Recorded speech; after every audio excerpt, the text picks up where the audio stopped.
Rose McDonough, and you might have heard me say my beginning part is I'm a retired home ec teacher. But what you don't know, only my students in class ever found out, I used to work at a farm market, and I was actually the manager of the farm market, and I did canning and cooking classes for anybody who wanted. And I would always have recipes out for people about what was in season.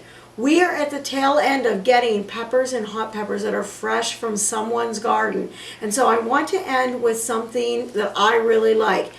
You might have heard before, my family, we like some hot stuff. So I like to do a hot pepper relish. I have this book that you see me holding up, Gifts of Food. My brother gave this book to me 35 years ago, maybe?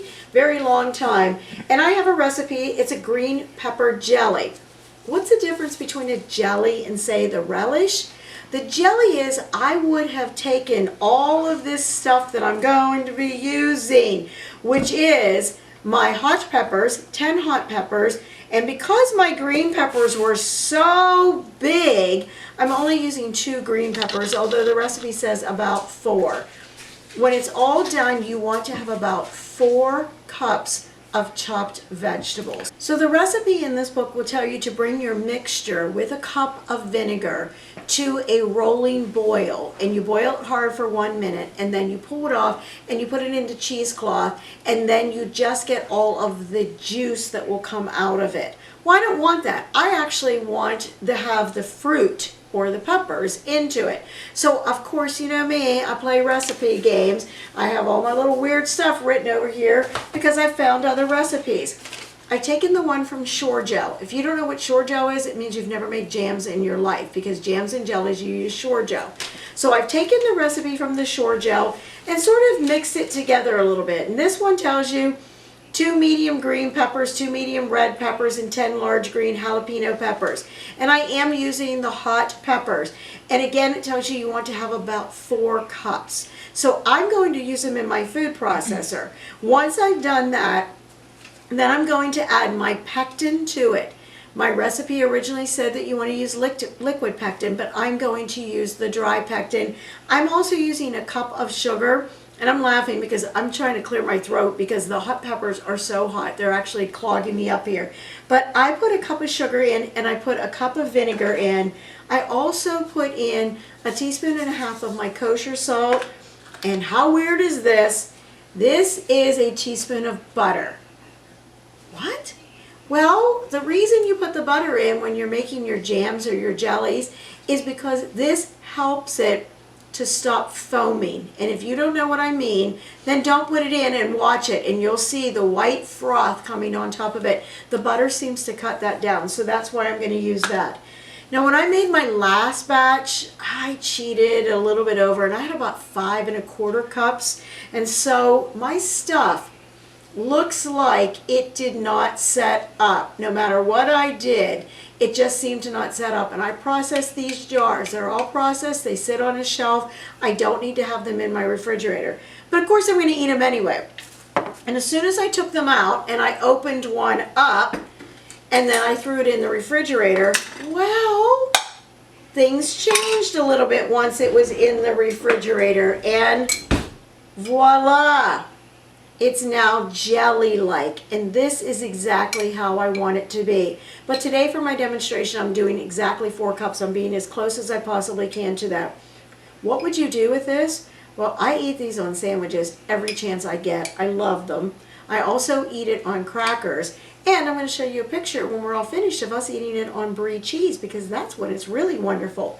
So, if you have small jars like this, and you want to go ahead and seal them up, these are great gifts for Christmas. All right, so without further ado, let me move on and let me become Thriller, Michael Jackson. Here I am with my gloves on because these peppers are so hot. So I've already chopped up one. You can see I've done some. With my glove, I had them. I cut out the inside. I sliced it open because I wanted to get out most of the veins that are in here. The veins are the part that really make them hot, hot, hot and unsafe for your hands to touch. The seeds aren't all that great either, but that's the worst part.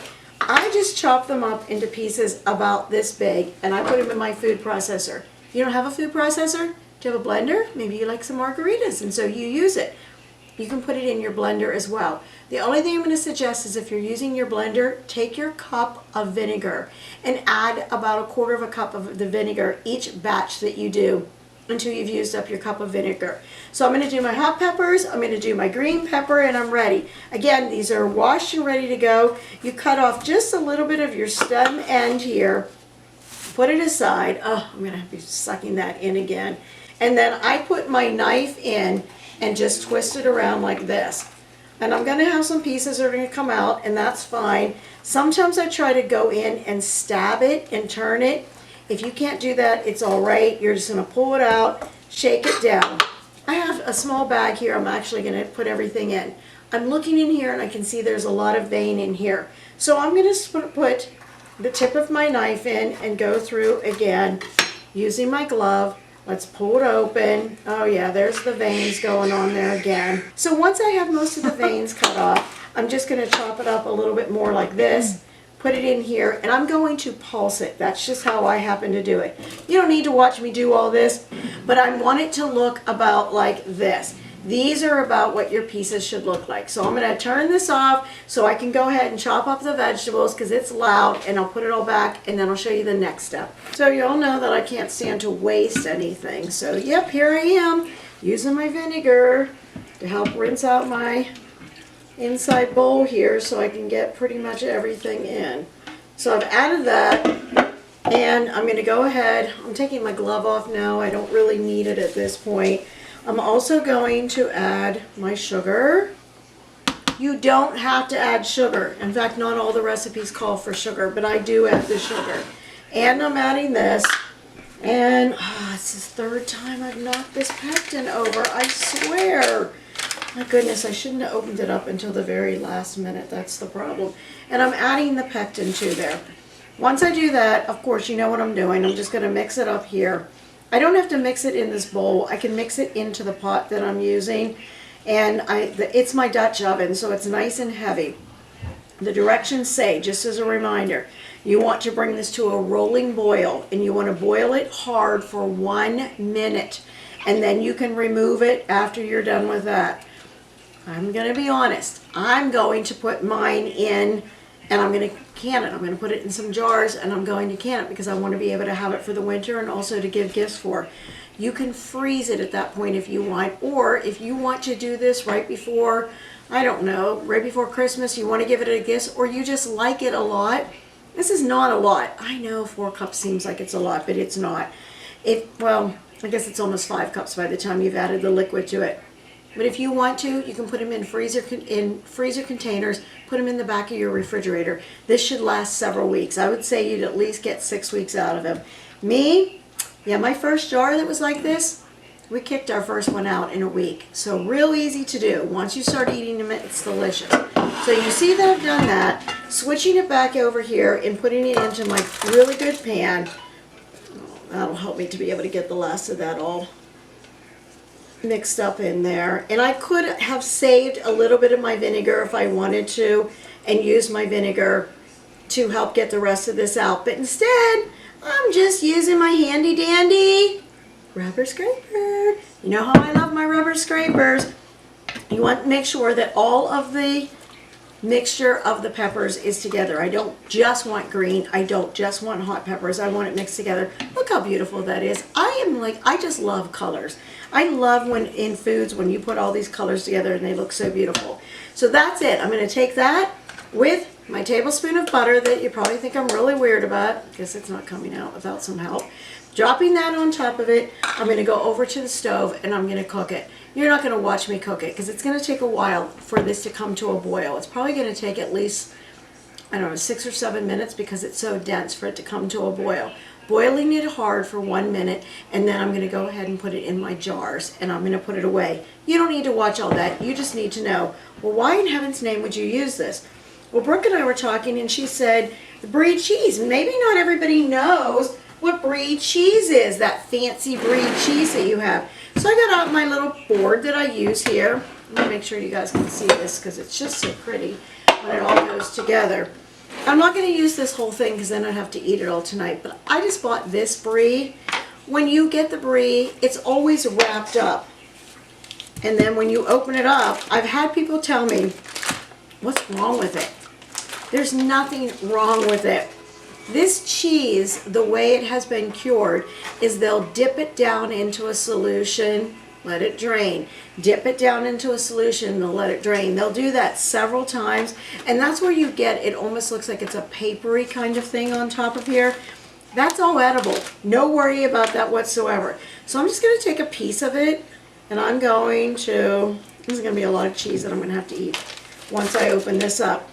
Take this here. This is the part where the cheese is. Obviously, this is your edible. And then, let's pretend the whole thing is here, not just this. And then I would serve it by pouring some of this on top of it, spooning some of it, not pouring, over top of it, letting some of it fall off. And then I have my little cheese spreader. And wow, have you ever tried these? I should not eat gluten. Roasted red pepper brown rice crackers, they are so good, and they are gluten-free. Or I also happen to love these, which are rosemary and olive oil. You can use any one of those. I'm going to grab this one first and just show you. All you want to do, once you've done this, well, easy for me to say, right, because I'm not pushing through there. Once you get it started, it's easier. And you're going to go through here. I'm going to put this on top. I'm going to get some of it that slid off. And this is how I'm going to serve it, and I'm going to eat it. And it will be delicious, and I'm not going to do that to you while I am still talking. All right, that's going to the stove. While that's on the stove, I'm going to eat. And I'll show you a picture of that later, but I'm also going to pull some names out here. I'm getting low on my names. I need to be like going and figure out some people. I have like over 170 subscribers, but I don't know everybody because you do that private stuff. All right, so I've got a Savannah. Not sure who Savannah is, but thank you, Savannah. I appreciate you being a subscriber. And who else do I have? Oh, Laura and Tyler Monk. Well, I don't know if they're both subscribers, but I saw Tyler Monk, or Munker as we used to call him. I saw Munker, and he told me that his mom, Laura, was the one who told him, hey, did you see that Rose McDonough is now doing videos? So thank you for watching. I really appreciate that. All right, that's it. Like, subscribe, leave comments. Tell me things that you want me to do so that I have more ideas. I can't teach you all that I know if I don't know what you want to know. All right, thank you. Have a good night.